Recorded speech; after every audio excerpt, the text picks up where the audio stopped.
ધારાસભ્ય ચૈતર વસાવા પર હત્યાની કોશિશનો ગુનો ટેડિયાપાડા પોલીસ મથકે દાખલ.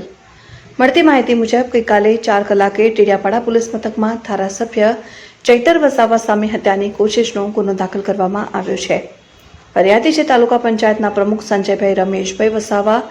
FIRમાં દર્શાવેલી વિગતોની વાત કરીએ તો ફરિયાદીની ફરિયાદ મુજબ ટેડિયાપાડા પ્રાંત કચેરીની એટીવીટી મિટિંગમાં ફરિયાદી અને આરોપી બંને હાજર હતા ત્યારે ધારાસભ્ય ચૈતર વસાવા દ્વારા કોઈ મામલે ઉગ્ર થઈ અભદ્ર ભાષાનો ઉપયોગ કરતા ફરિયાદી સંજય વસાવા દ્વારા તેમને તેમ કરવામાં રોકવા કરતા ઉશ્કેરાઈ ગયેલા ધારાસભ્યએ મોબાઈલ ફોન છૂટો મારી ત્યારબાદ કાચનો ગ્લાસ ફરિયાદી તરફ છૂટો ફેંક્યો હતો અને ત્યારબાદ એ તૂટેલો ગ્લાસ લઈને ફરિયાદી સંજય વસાવાને મારવા જતા તેણે પોતાનો બચાવ કર્યો હતો.